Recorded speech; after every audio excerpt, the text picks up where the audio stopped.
Israeli President Isaac Herzog has confirmed that negotiations are underway to secure the release of hostages held by Hamas in Gaza. In a meeting with the family of Eden Alexander, a captive, Herzog assured them that behind the scenes talks are happening with the hopes of a deal to bring hostages home. Herzog emphasized that the recent agreement regarding Israel's northern border with Lebanon offers a unique opportunity to finalize a deal for their release. With around 100 individuals still captive, Herzog expressed confidence that this could be the turning point needed for meaningful change. Meanwhile, Israeli airstrikes continue to target Gaza with at least 15 Palestinians reported dead. The ongoing bombardments have devastated the northern and southern regions of Gaza.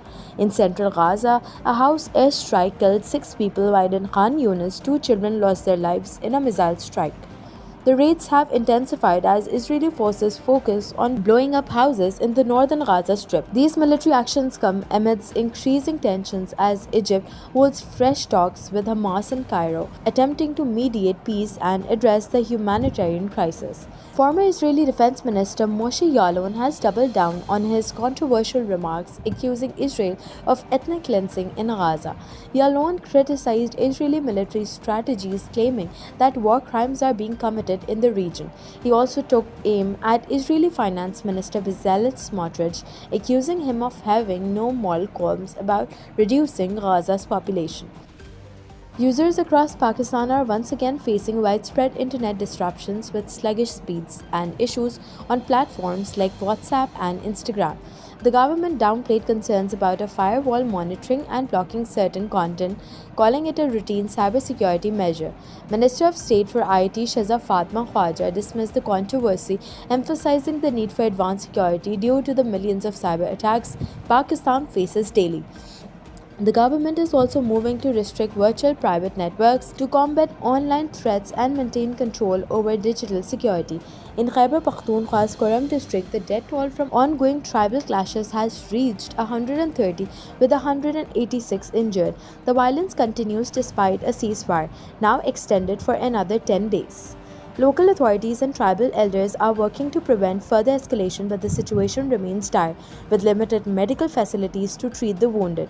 Tensions have been high in Kurram for decades, and the latest wave of violence erupted after a deadly attack on a passenger convoy last month, leaving the region in turmoil. The Interior Ministry responded to PTI's November 24th protest with strong statements accusing the party of breaching Islamabad's red zone and engaging in violent clashes with security forces. Despite a court ruling deeming the protests unlawful, PTI protesters were accused of using weaponry, including lethal arms, and involving foreign nationals in the violence. The government emphasized that security forces deployed without live ammunition managed to control the situation, while the army remained focused on securing key government installations.